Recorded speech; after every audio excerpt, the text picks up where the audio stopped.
first, welcome everyone. Thank you for joining us. It's a pleasure to welcome you back to this press briefing on environment. Obviously, this morning the industry took an historic decision to go for a net zero challenge by 2050. Leading that challenge on the IATA side is my colleague Sebastien Mikosz, who's our Senior Vice President, who is, again, leading that challenge. And also Robert Boyd, who's our expert on SAF, Sustainable Aviation Fuels, which will be a very key element of how we achieve net zero by 2050. So what we'd like to do today is to have Sebastien give us a short presentation. And following that presentation, we'll throw it up to questions. We'll take questions in the room. We also have some people joining us online. For those people who are joining us online, you can also write questions in using the chat function. So with that, I'll turn it over to Sebastien. Thank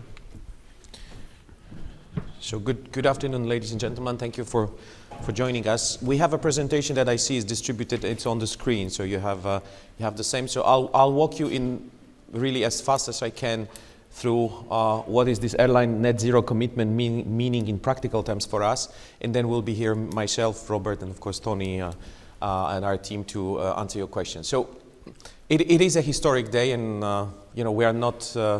I don't think we yet realize, but this achieving the net zero carbon emission by 2050 is really a big thing for us. It's a big significant target. It goes without saying that the reason why we took this proposal, we discussed it inside IATA with the board, the members, is to be aligned with Paris Agreement goal. So, as you know, airlines are not part of the Paris Agreement, but we believe that there is a market consensus now, and it goes beyond what was our Kuala Lumpur engagement. So I would like to insist on that, because in Kuala Lumpur in 2009, we took a decision way ahead of the Paris Agreement to reduce our carbon emissions by half versus 2005. So in 2005, we had 650 million tons emitted of CO2. We decided that by 2050, it should be 325. Now this resolution is changing it. So we take the commitment to go to zero by 2050, which is of course based also on all the science that was discussed and presented today during the AGM. Why is it a challenge and a big challenge? And you will hear the word challenge coming quite a lot. It's because on this slide you see our forecasted evolution of air transport passenger traffic. So for us, the main target is to continue growing, because it's not the traffic that is the enemy, it's the emissions which are the enemy. So we see our industry going to 10 billion passengers per year by 2050. Now, this forecast is already including the impact of COVID. So we of course, there were forecasts of a faster growth, but if we reach 10 billion passengers per year, our assumption is that in 2050, our industry will emit 1.8 gigatons of CO2, which we need to abate. So that's the size of the challenge in 2050. Of course, it's a gradual growth of emission as well as the gradual growth of traffic. What's the plan? We can use either wise the word plan or scenario. How are we thinking we're going to get there by 2050? We believe that it is achievable through what we like calling internally the four pillars. So it was an obvious message, and it's going to continuously be a message that our biggest focus and attention will be on sustainable aviation fuel. And this is the biggest chance, and at the same time the biggest challenge we have. The biggest chance is because this technology is still quite fresh. It's, let's say, 10 years old, but it's a known technology. We use it, we operated more than 300 flights with the SAF blend, and it's what is called a drop-in technology. Therefore, we don't need to have different engines, we don't need different planes, we don't need different distribution infrastructure. We can use it as we speak. So, and there is a consensus, a scientific consensus, that we reduce through the life cycle of SAF, we reduce by 80% the emissions which are coming from this fuel. Now, having said that, the problem is the capacity and the supply. We have we have to grow our supply significantly, and I'll allude it in the next slide. But basically, this is the combination of measures that you see on the slides, which is how we believe what is the scenario that could be by 2050. So 13% from new technologies, infrastructure as operation 3, and an offsetting of carbon capture and the out of sector offsetting 19. How is it divided? So I was just mentioning this on sustainable aviation fuel. That's the big challenge we have, because what you see here is our assumption that SAF will contribute to around 65% of the emission reductions needed by 2050, but this is the size of the challenge to get SAF available. Basically to grow to what we could call 450 billion liters of SAF compared to 100 million liter. So if I take multiple reports that we've done, the figure that is really maybe the clearer is that we need to multiply our supply by 10,000% versus what we have today. So I read the resolution. One of the reasons why we were so keen on having this resolution and having this as a public statement is that for everyone that wants to produce SAF, here are the customers. We will buy. This is our demand. This is what we need to get from the market to achieve our target. So that's of course just on the SAF. Now, if we take the second measure, which is on this pie chart, 13%, which is the new technologies. I would like to tell you that in this approach on very elegant solutions, electric, hybrid, hydrogen, we are very cautious, because we believe that what we should do is to build our plan based on technologies that we can explain and that today can deliver what we plan. The new technologies, so the new propulsion systems, as indicated in this small table on the right, for the moment can really deliver effective reduction of CO2 for small planes, for short haul, there's a number of projects, various tests, but we don't know enough to rely on the new technologies as a mean of decarbonizing. It's just a conservative approach. We much more prefer to rely on the technology that I don't want to say control, but we know the input and output of production, supply, and operations. If those technologies do not deliver what we need by 2050, so of course it's a plan again, I insist it's 3 decades from now we're talking about, we can compensate it through SAF. So that's very important that we took this assumption to be on the safe side. The next part of the planned pie is operations and infrastructure. That, I should say, is a bread and butter of our industry since many years. So it accounts only for 3%. It's small, but this is what we have been doing and will continuously doing. It's operational and infrastructure improvements, because we have as airline an immediate interest since many years in reducing fuel consumption anyway, just for economic reasons, before it started to be, since a couple of years now, also a very strong environmental element. So retrofitting winglets, lightweight seating, reduced engine taxing, the so-called single engine taxings, and of course calling on governments also to help us to achieve this infrastructure improvement through projects like Single European Sky, which is one of the examples which is, I have to say, frustrating for us, because if the Single European Sky was pushed and the project was been going on and on in European Union for the last 20 years, that would mean an immediate reduction of even 6% of the CO2 emissions over Europe by just shortening the flight patterns. But again, it's only 3%. We put it because we will continue doing this as a kind of business as usual for us. And then last but not least, part of this decarbonization scenario is offsetting and carbon capture. And here, as you see on the left, the main message is that what is today the offsetting that we buy, so we buy the rights of the others, that the others reduce their emissions and we buy the right to pollute in their place, is actually a plan to continuously being reduced. So the CORSIA, as you know, ends in 2035, the CORSIA global global agreement, we foresee no further CORSIA after 2035. We assume as IATA that offsets that we could buy will be less and less available, and we count on in-sector solutions, not out-of-the-sector solutions to effectively decarbonize. If I may use the word, for us offsetting, as shown in that slide, is a gap filler in between the effective technologies of effectively reducing the CO2 and the fact of compensating our contribution. Now, carbon capture is the 10%, if you see 19 and 8% in external offsets. So actually we assume that the carbon capture technologies, which are mentioned, again, it's a national technology, but are mentioned in the IPCC report, they are mentioned in various reports as a potential for growth. This is what we believe is going to be used by our technology as a form of offsetting. And we have already numerous airlines which are members of IATA who invested in carbon capture and storage, carbon capture sequestration.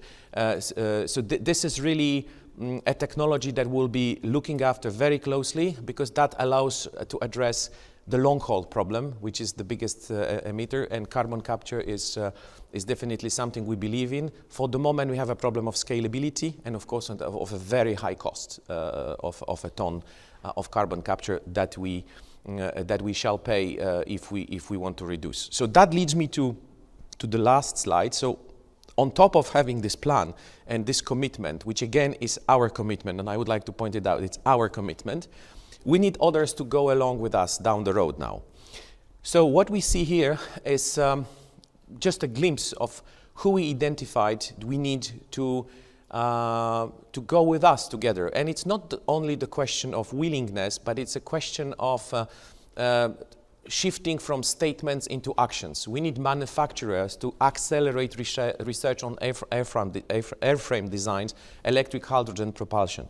You know, maybe in few years we will have a breakthrough in sector technology which will allow to effectively reduce emissions, so we'll not have to use SAF or we'll not have to offset. We can have it if we push it.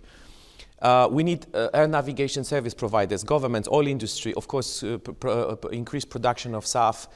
We as corporate will boost SAF through purchase agreements, etc., etc. And last but not least, we will also turn to our passengers to have a continuous support, not only to pressure us, but also to pressure this whole chain of value and pressure governments that we all want to travel. As I mentioned, travel is not the enemy is the emissions. So we need also passengers to be on our side and to say we want an industry that operates and can continuously provide us the freedom of travel, but in a clean way. So if I may say so, that's my working plan as VP for Environment, is to continuously work with those partners and push them to help us in achieving what we believe is really a historic commitment, a needed commitment, but a big challenge. I'll stop here and we'll answer all of the questions. I let Tony moderate it. Thank you very much. Thanks very much, Sebastien, for that really beautiful, succinct view or overlook of the plan forward. So now we'll open it up to questions. I'll remind people who are listening online that we can take questions through the chat function, but for now I see lots of hands in the room. So maybe we'll start with AFP. And as usual, if you can identify yourself and your media outlet, that would be fantastic. Yes, thank you. Tanguy Kemener with Agence France Presse based in Paris. Have you factored in, talking about passengers, the willingness of passengers to pay actually more, to participate into this whole process, to pay more to fly greener, if I may say so? And are there any differences between what's going on in Europe and what's going on in Asia and in the Americas, for example? Thank you. Do I understand correctly that's from the passenger side?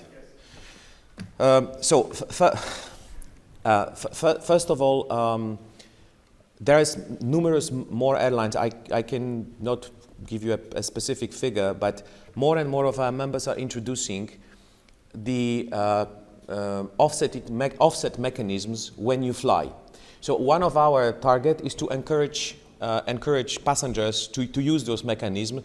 I mean, literally, I think most of the airlines, when you book now, you can click and offset. So that's action number one. Action number two, which we are developing as we speak, and it's based on offsetting. Yes, it's all based on the payment for the right to pollute. Is use the corporates. So actually, lots of corporate companies are contacting their travel agents or directly. They want to compensate for the travel of their employees. And now we are also developing a product which will allow passengers to contribute to SAF. Because one of the elements which I didn't mention here, why do we mention the challenge of SAF?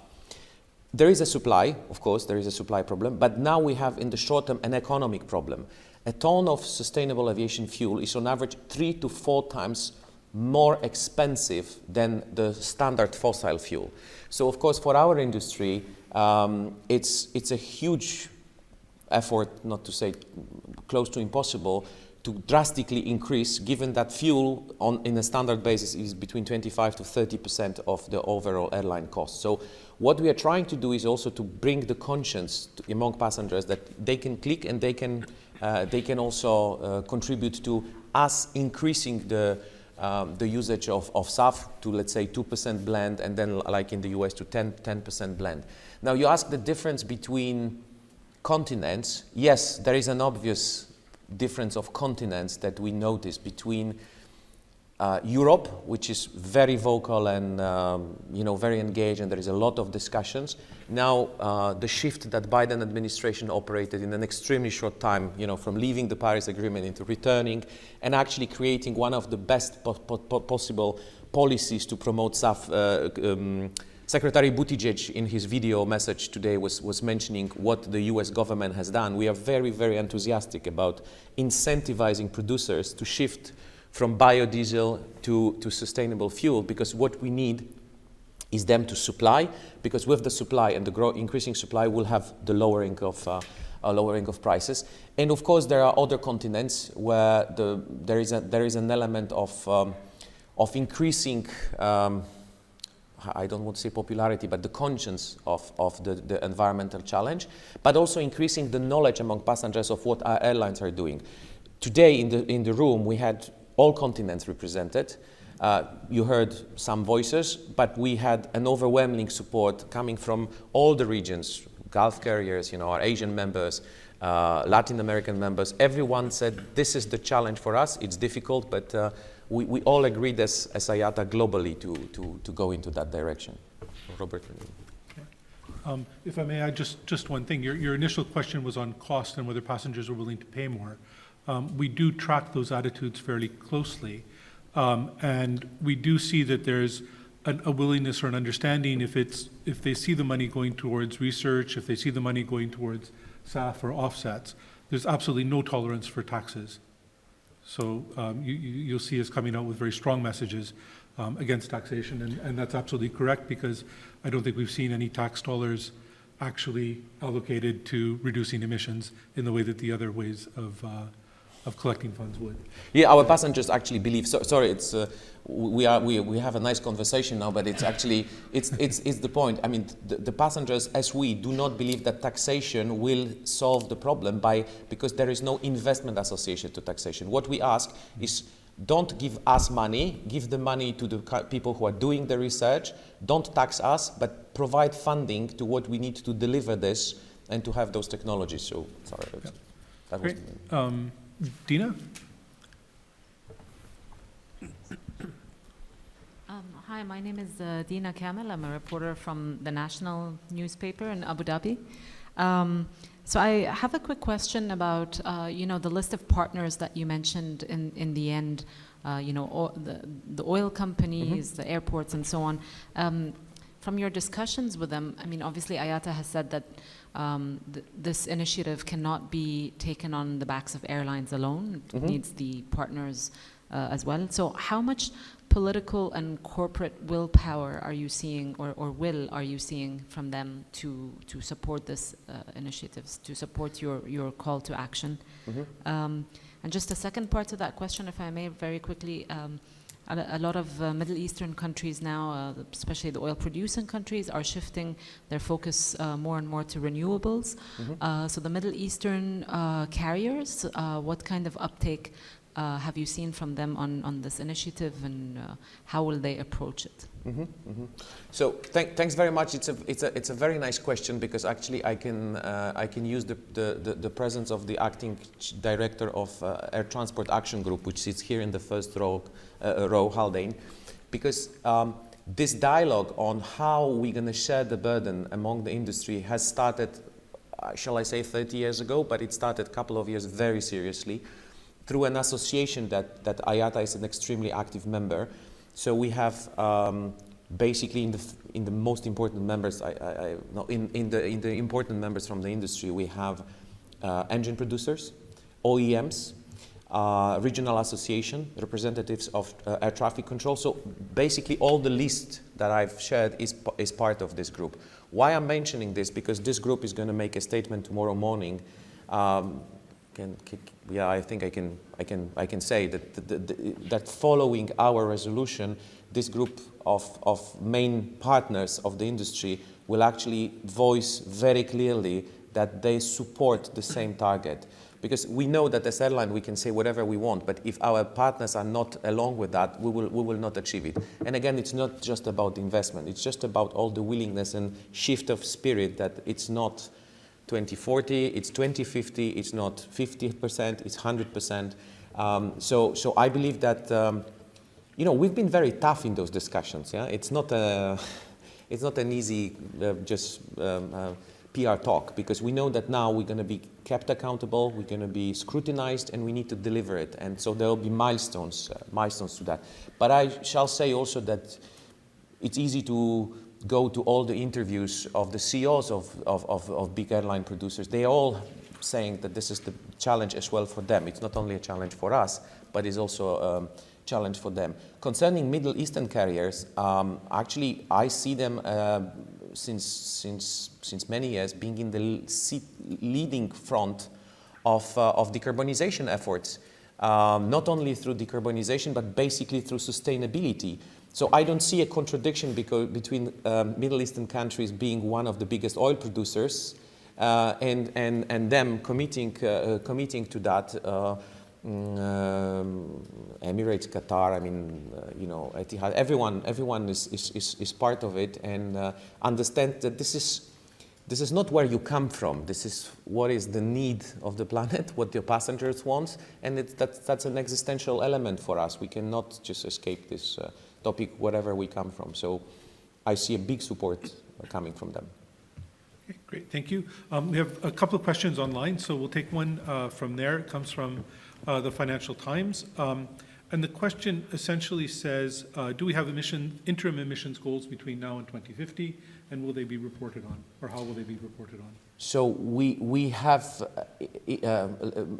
we do not publicly share yet the interim goals, but definitely the next step for us is now to create an IATA approved plan of interim steps. I can only share that at the last special board dedicated to environment, it was agreed that this resolution will be strongly supported by the board, but the next step we will work on now is intermediary steps. So which technologies, by when we want to deliver. So there will be definitely a public communication about it, probably as the next important steps of our delivery of this target. Indeed, and in the meantime, if you look at our release, there's a section in the release which gives an idea on a 5-year period, or every 5 years, where we would expect to be. So that'll give you a good indication of how we intend to get to 2050. Back to questions in the room. Maybe Kathy? Yeah. Do I need a mic? Yes, mic is coming to you. Thank you. At the last in-person AGM, to come back to the question of my colleague from AFP, do you have a clue how many passengers do offset? Because I remember the frustration from Carsten Sport saying, we offer it, but less than 1% of our passengers are buying it. Do you have any idea how much it is now? Do you know? It's, Robert, it's on. I think it's less than 10%, less than 10%, but probably some of the frustration might have been voiced by Carsten that some of it's the process for passengers to do it, not necessarily connected to the willingness. And I think hopefully this opportunity allows a more coordinated approach for passengers being involved in decarbonisation, so not just offsets. Perhaps an interesting example that I've noted over the past 18 months is, in fact, it's Lufthansa that's offered the option for their passengers to either select an offset or put that money towards sustainable aviation fuel. And what's interesting is the SAF on a per tonne of CO2 is more expensive, but nearly 75% of the passenger money is being directed to SAF, I think, showing that these are probably the engaged passengers, particularly engaged passengers environment, but recognising that the in-sector reduction is, is their preference. Yeah. No, when you say the 10%, I'm sorry, less than 10%, Less than which 10%. could be 5%. 5's less than 10, it could be, yeah. It could be. Okay, good. So, and that includes then buying SAF, offsets for SAF? Yes. That includes everything, the whole pot. Okay, and then I'm sorry, a second question. So the 65% comes from, in your plan, from sustainable aviation fuel. We have said, I'm sorry, you guys have said that you're very careful with the new technologies, hydrogen and so on. What if it doesn't materialize? How much SAF would you need? What if the technology does not materialize? Yeah. Well, yeah, it's possible. Then the difference between the percentages is it's 13% coming from new technologies. So if those technology doesn't deliver, the best way we have to compensate is through SAF. And by the way, in all of the plans we've done and studies we have done on availability of SAF, because it's sustainable, so it needs to be sustainable in the way it's produced, we assume that these technologies will not be existing. So we take it as it's a plan, it's a scenario, yes. So we are very cautious in putting those new technologies in a plan. Yeah, I think the risk is more that we will see more of the new technologies than we Yeah. planned for. So we've been very conservative in the way we've been evaluating that. Yeah, exactly. But the 400 so much billion SAF that you need, that is the 65%. That's not, yes, that's correct, and that's not a technical limit on what can be produced. Yes, So- yes, so yes, we've- yes, My yes. mathematical skills are not very good. Yeah. No, but If it's 30% on produce, you would need 600? no plus 13%. So it's, 450 plus 13 is like 500. But Yeah. anyway, if we don't, I think the answer is if we don't get the new technology, there'll be more SAF. Yeah. Whatever method of production there is, which Well, there's two key areas. Is there available feedstock to meet the needs of aviation, let's say in the year 2050, and under the right sustainability constraints? So we've done, IATA and third parties, including ICAO, have done some very detailed analysis on this, because that's the first step. You need to understand, is the problem solvable? And it was even back in 2015 we first addressed that as, yes, there is adequate feedstock out to the year 2050. So it was independent sort of work. So that gives us an assurance. We have the technology today. There's 7 approved pathways to produce SAF. That's a good thing. There's more coming down. Really, we looked at this in terms of sort of marginal abatement cost, because as you get to the more complex SAF production routes, they do, certainly with the information we have today, become more expensive.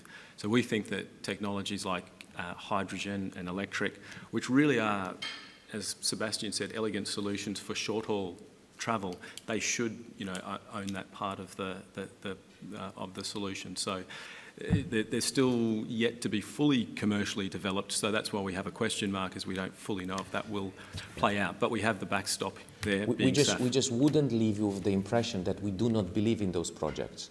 But if you take the timelines of hydrogen statements done by Airbus, for example, the next important step is 2025, when they're going to say us when this technology is going to be available, more or less at what range, how many passengers, what infrastructure for distribution of hydrogen is needed, how is it going to be the green hydrogen that needs to be produced.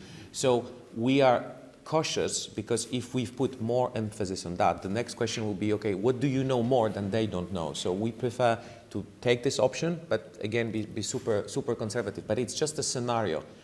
At the General Assembly in 2026, maybe we will have a completely different figures because we'll know more about the in-sector non-liquid fuel requiring technologies. Yes, so we have to approach it in the credible but creative way. Okay. We have a question online which sort of takes this discussion one step further, and it's asking about SAF production and how that would evolve.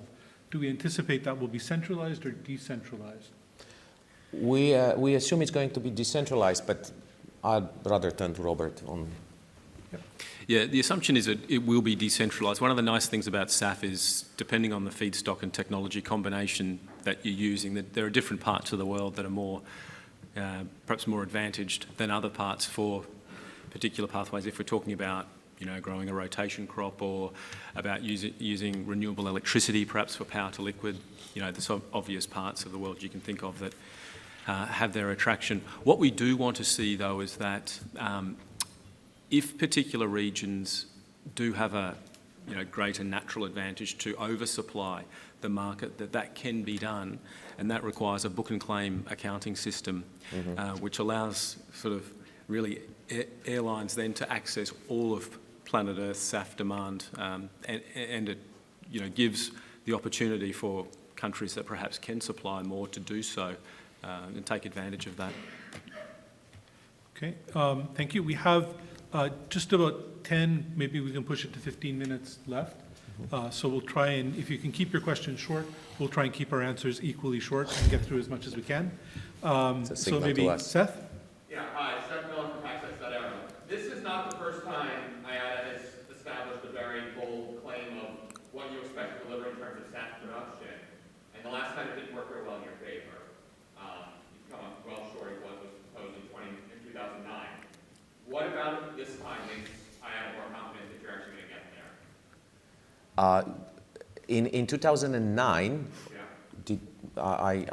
did we? So to be clear, in 2009, we committed to three things. One was to improve fuel efficiency by 1.5% per year to 2020. We did better than that.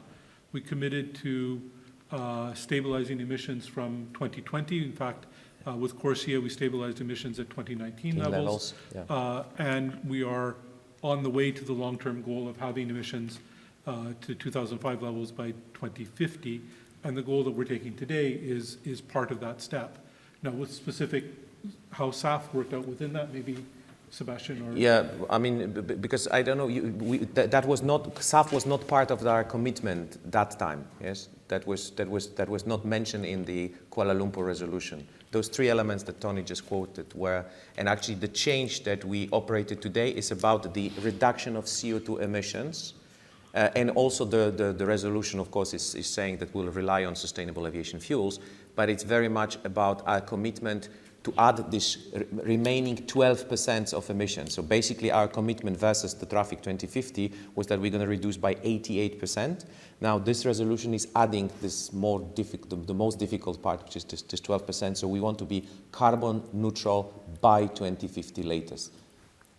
And if you ask if I answered the question. Indeed. And if you ask what's different between now and then, you heard Secretary Buttigieg this morning talking about the incentive that the U.S. is putting in there to establish a viable commercialized SAF industry. And I think that's the type of action that was missing post-2009 that we're starting to see governments coming on board with now. Yeah. Maybe there's... The U.S.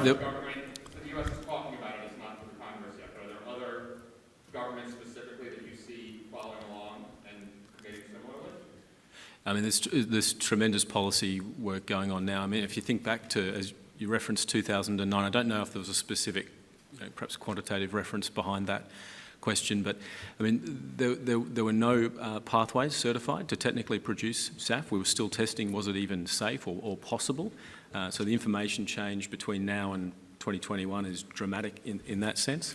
We had zero policies that supported SAF in any way. There were plenty of ground transport policies, and that was actually a disadvantage for SAF because all of the attention was just on the ground transport sector. Now there's 36 countries that have a dedicated SAF policy, and I mean, there's a huge number right now that are either developing initiatives or developing sort of regional consortiums to talk about these policies. And the useful thing is there's a lot of examples to sort of reference for countries that are perhaps at an earlier stage in their policy development. You know, New Zealand's a good example. They're looking very closely at what's happening with the Jet Zero Council in the UK, and there's a great information sharing going on. So, I mean, I think the natural trend is we'll see probably almost every country develop some type of SAF policy, you know, over the next 5 years, and hopefully also an international agreement through ICAO. We would like very much to have SAF discussed at ICAO level. We are always fundamentally against a patchwork of solutions. We would like that SAF is part of a mandate that is managed under ICAO agreement, so we have a playing level field and equal access to SAF fuels by everyone. Because of course, as Robert is mentioning, you know, all these policies are all mandatory mandates or taxation or incentives. Every country has a different approach. It would be fantastic to, as for CORSIA, to have SAF approached through a global agreement. Okay. We'll take a question in the back. Yes. My name is Michal. I'm from Israel financial newspaper Globes. And my question regarding the pricing... Maybe you can take your mask. Yeah, my question is regarding the pricing, but not in the point of view of the willingness to pay more, but in the policy of airlines that will have to invest a lot in order to be sustainable and greener. So can you estimate what will be the influence of the pricing? I mean, my answer to this is that there's two elements of the answer. First, environment and sustainability is going to be part of the same business running cost as safety. And that's actually quite a significant change since the Kuala Lumpur resolution that we mentioned. So, if I may allow myself the center, it's going to cost what it's going to cost. We have to go there. Of course, as a rational airlines and rational economic agents, we will look for the cheapest solution and the most available solutions. So the expression, this resolution today is also something which we would like to say to all our industry partners. We are very serious about it. There will be demand, so please invest and provide us the best and cheapest possible technologies. Alluding to SAF, why we insist on SAF? Because we believe that there will be a moment where SAF should be cheaper than fossil fuel. Of course, today it's 4 times more expensive, but with the assurance that demand is there, with the growth of the supply and the development of more than 7 technologies that Robert mentioned, it can be 10, and the fact that there is no upstream, because you can do it from various feedstocks available throughout the world, we will reach a point when it's going to be less costly and naturally hedged. Yeah, you will have less variation of the price than you have today, which is linked to the fossil fuel upstream costs. This is also one of the points we discussed, is that we as industry need to provide a very strong signal that investments are welcome because customers are on that side on the table and will buy this. Okay, and then I think we have time for one last question, and we have one last question. Hi, it's Justin Bachman from Bloomberg News. Has there been, all the discussion is focused on SAF and the industry's needs. Is there any broader discussion with other large purchasers of fossil fuels today where the entire industry of cargo shipping, trucking, rail, where these industries are also looking for a different solution and new technologies so that you have a broader purchasing base and not just aviation for this type of fuel of other industries that want to migrate in the same way? So the answer is no. I'm speaking under the technical control of Robert because our fuels are different. We know that shipping technology is having the ammonium solutions, that our SAF fuel has to be considered through the material agency exactly as the fossil fuel. So we have different technical needs to be allowed to put the fuel in plane, of course, for safety reasons. So as industry, we are very proud that there is CORSIA, that there is a global approach to offsetting and to decarbonization.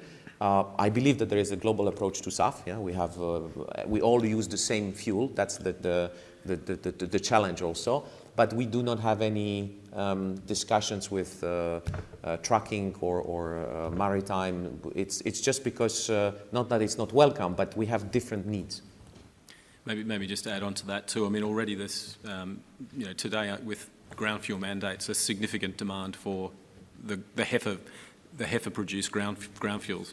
Now, what we're seeing with almost all the refineries that can produce heifer is they're configuring their refinery to maximise their output for the ground transport sector. So what we're wanting to see, obviously, is that more and more of that can be sort of retrofitted or reconfigured to get higher output of SAF. So that's a good thing. That also will expand the entire market.